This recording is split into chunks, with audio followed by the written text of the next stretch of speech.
So if you or a loved one have to change your diet in some way, I know that can feel overwhelming. Listen on to discover all the crazy dietary restrictions I actually navigate on a daily basis and the 4 simple steps I use to meet my family's needs without feeling deprived or cooking multiple meals every day.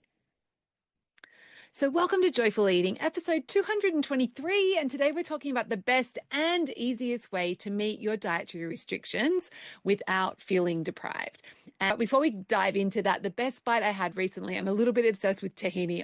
I've always been obsessed with tahini. I love that stuff. I can eat it off the spoon. I've recently been just making a tahini sauce using tahini and water and sometimes a little bit of rice vinegar. And I had it the other night. I cooked some fish from frozen, some white fish. It was a hoki, I think, from Aldi in the air fryer. And then I served it with steamed Chinese broccoli, the tahini sauce, and some crispy chili oil. And it was like just the business, like it was such a flavor explosion. I love that like contrast of the creamy tahini sauce with the like beautiful umami rich little bit of heat in the crispy chili oil. So good. Anyway, so our plan for today is first I'll share the story behind this episode, and then we're going to talk about my experience of the dietary restriction, so you just get a sense of all the crazy things that I've navigated over the years. And then we're going to look at 4 simple steps that you can use to meet your dietary restrictions or requirements without feeling deprived, without having to cook multiple meals all the time. And I've also got my golden rule for not feeling deprived. And then I've got a special invitation for you at the end. So basically, the story behind this episode was recently my Irishman, on and off over the years, he's had some gut health issues. And so he's always researching and looking for solutions to help with that. And so the other day, it was probably about a month ago, he was like, right, okay, I'm going to do this. And so he wanted to do like not 1, but 2 incredibly restrictive diets at the same time. And it was like, it was really easy. And he was like, oh, can you help me with this?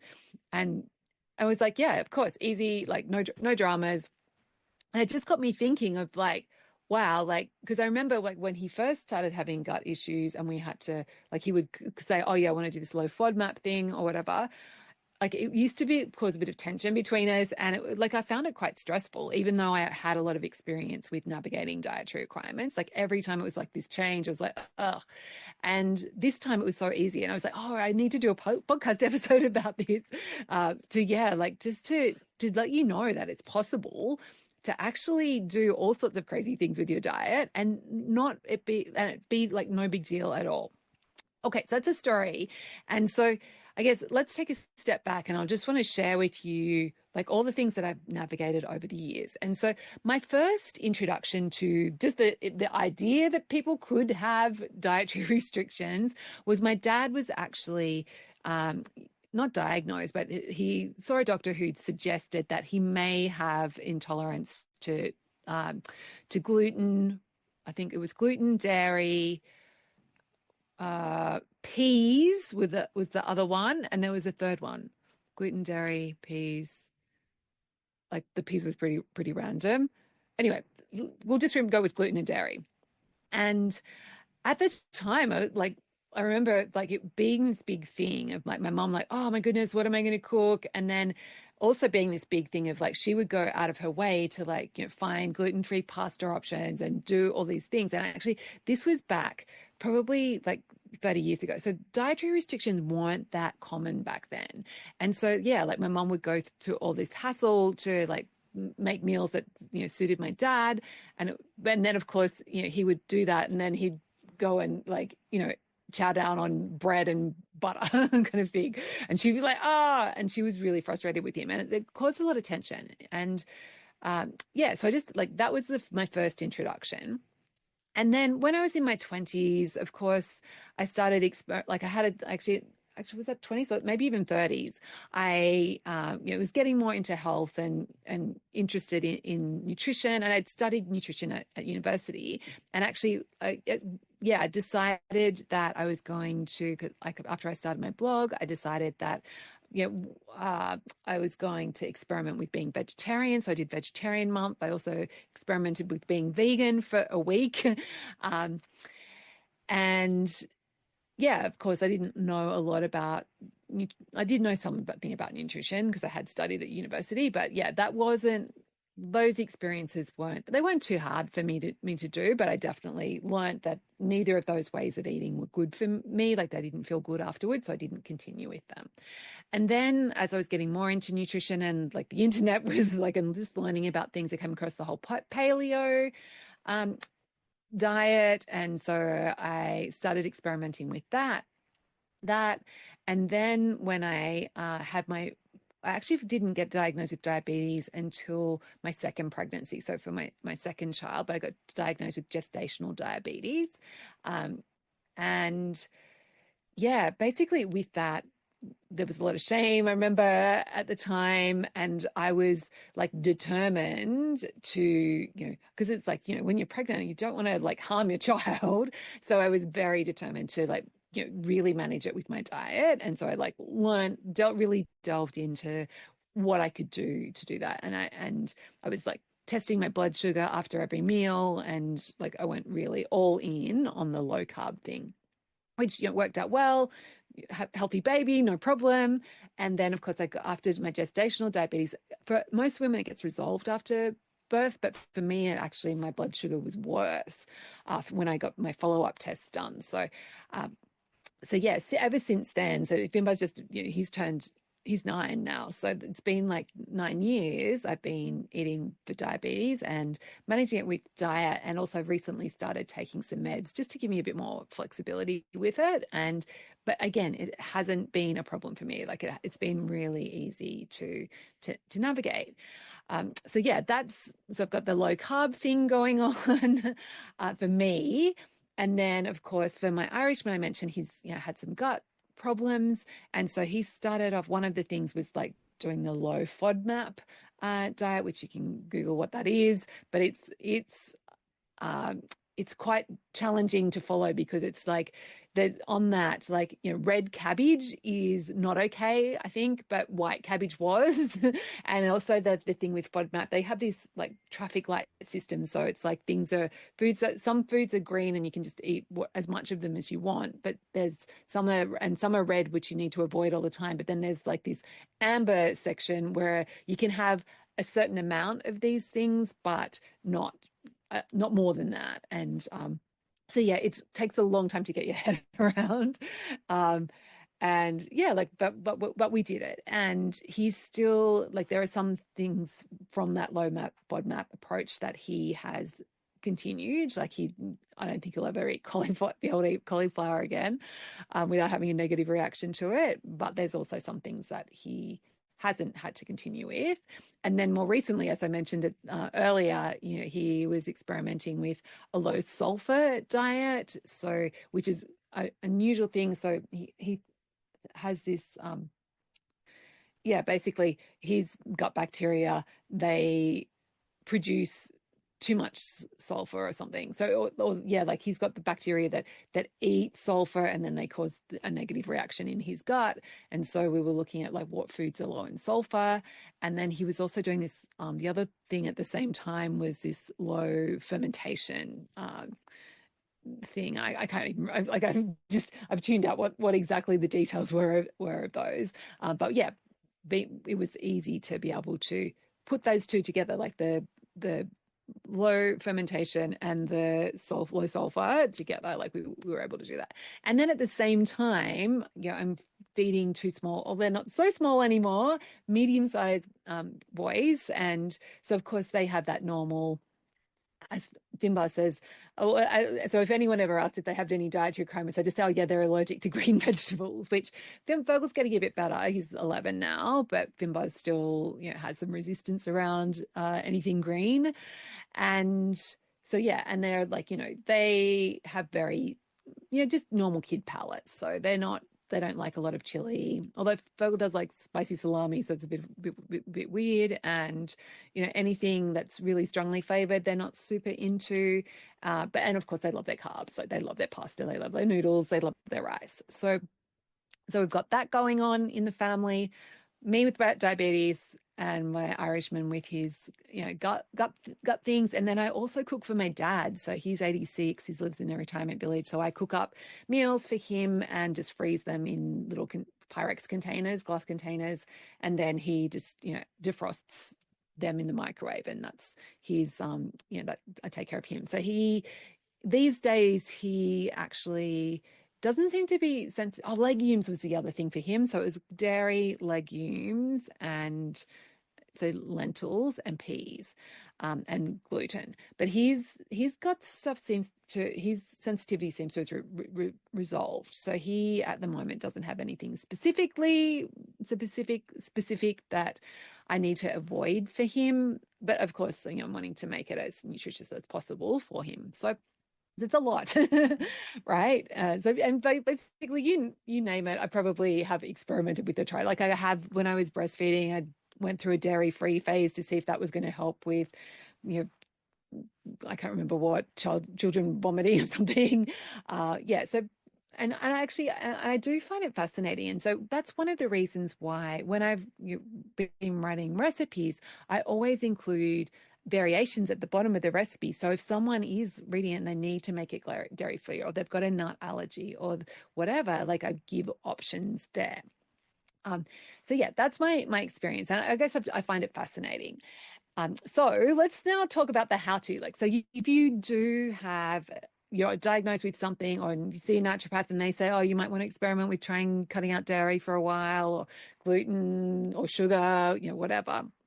Um, so so basically there's four steps to help you go through that process, and for it not to be a pain, for it not to be overwhelming, for it not to be awful. And the first, of course, like most things, is to get your mindset straight. And so rather than approach it from, oh, this is going to be hard, and oh, this is so overwhelming, and I don't know what to eat, and all those kind of thoughts that can come up, what you want to do is just approach it from this experimental mindset of, there must be a way to navigate this. There must be a way for me to figure this out. And also, I think, like, when we get a diagnosis or something like that comes up, is there can be some shame that comes with it as well. It's like, I've failed as a human in some way. Particularly, I noticed that with my diabetes diagnosis.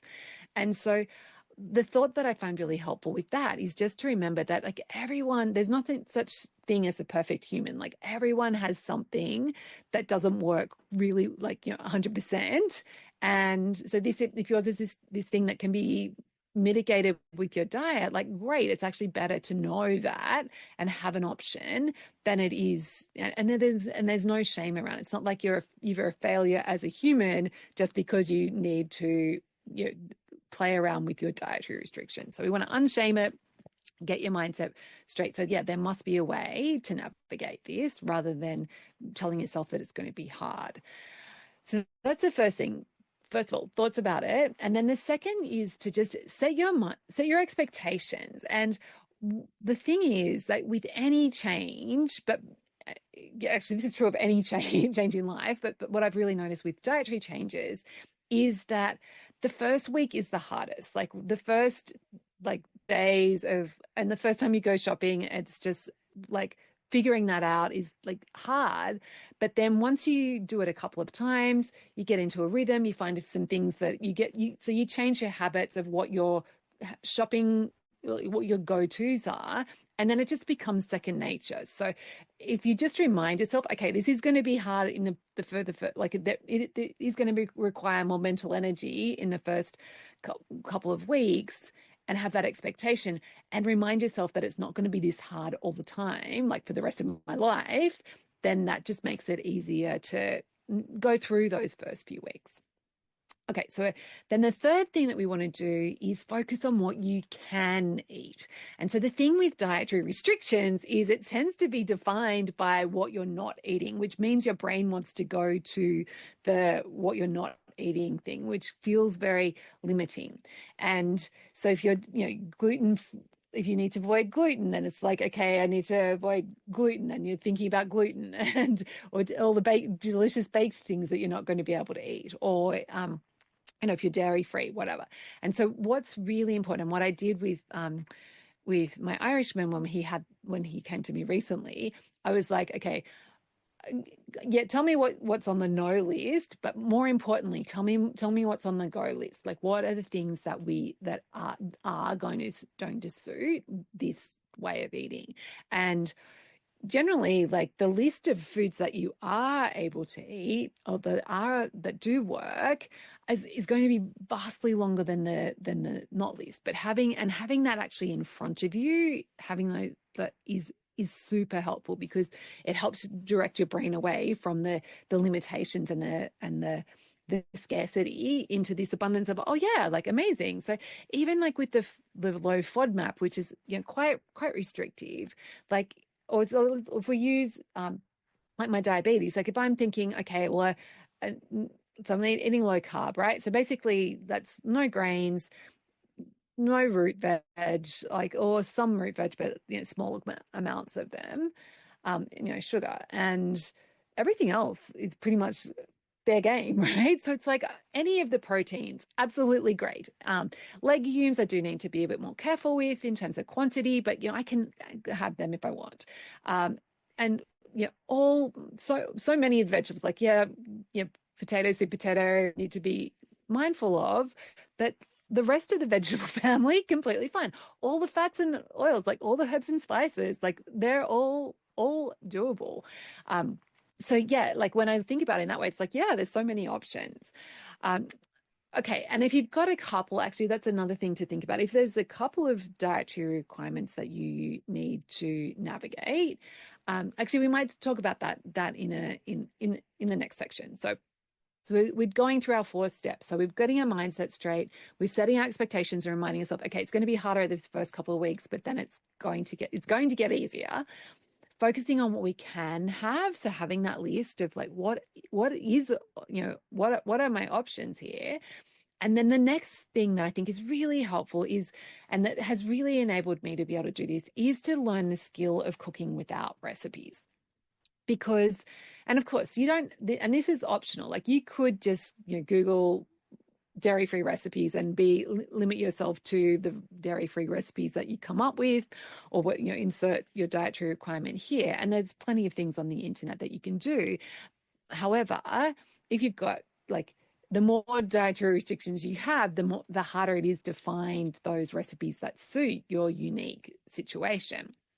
And so that's why I really recommend learning to cook without recipes, because then all you need to do is you go, okay, I've got my list of these are the ingredients. You buy those ingredients, and then rather than having to scramble around and find a recipe, you'll just be able to walk into the kitchen and make something that suits your needs, and no matter how complicated they are, which makes it really empowering and makes it so much more fun. So yeah, highly recommend learning to cook without recipes. Okay, so that's our steps. So we get straight on our mindset. We set our expectations. We focus on what we can eat, and then we learn to cook without recipes. And so if we just, yeah, if we want to talk about, like, what happens if you've got a couple of different people that you're navigating. So in my family, so what's really cool there is that what you can do when you learn how to cook without recipes is that, you know, that, okay, you can look for what's the commonality. So what are the things that we can, components that we can have, that everyone will have, and then also, like, how do I need to tweak this so I don't have to cook a completely different meal, but I can, you know, just tweak the way that it's served so that, like, everyone's happy, basically. So for example, like, yeah, so like last night we had like some chicken in the slow cooker. So I just put chicken Marylands in the slow cooker. So we had cooked chicken. So that's something protein. Everyone could have the protein. Great. And then the boys, I cooked up some pasta for them and then tossed the chicken through that at the end with a bit of Parmesan and some egg. And then, so they had their chicken with pasta. My Irishman, he had his chicken with some roast zucchini and avocado, I think. Yeah. And then I'd made a sauce for us to make it a bit more delicious. So we had the sour cream sauce. with that, with coriander. And so he was happy. And then I could have had the avocado and zucchini, but because I had some broccolini in the fridge that needed using up, I actually steamed some broccolini as well. So I had my chicken with broccolini, had it with the sour cream, and then I also had, just for a bit more flavor, I had it with some just a commercial like Mexican salsa, this smoky Mexican salsa. So I had like two sauces with mine to make it extra delicious. But my Irishman, he's not eating chili, and that would have had garlic in it as well, I think. So he didn't have any of that salsa, but he had the other sauce, and everyone was happy. We all had a delicious meal. Yes, I did have to cook a couple of extra components, but it wasn't that much effort. And yeah, like the boys had pasta left over for school lunches today. So it was worth me doing that. And I've got leftover broccolini for my lunch today. So yeah, that's an example of how. So yeah, if you do have a couple of people, what you want to look for is what's common, and then also how do I tweak? And generally it's like tweaking the accompaniment, like so the carb or the vegetable that you're serving with. Or I guess if you've got a carnivore or meat eater in the house and a vegetarian, then maybe you're having the same you're having different proteins, but you're having like the rest of the meal would be the same. So you'd cook the proteins separately, and easy to do. So if I had a vegetarian that I was catering for last night, say we had a vegetarian friend come over, I could have cooked some chickpeas, or I could have cooked some, like warmed up some canned chickpeas for them, and they could have had the chickpeas with the sauces, and they could have chosen which accompaniment they went with. So that's how we do it if you've got multiple people that you're cooking for. And so I promised you my golden rule of not feeling deprived. And again, this is another mindset thing, but this is game changing. And basically, rather than telling yourself, I can't have gluten, I can't have dairy, I can't have carbs, I can't have sugar, because that feels really like disempowering for starters, but it also feels like, oh, I'm missing out, I can't have these things. Like it's not a nice feeling.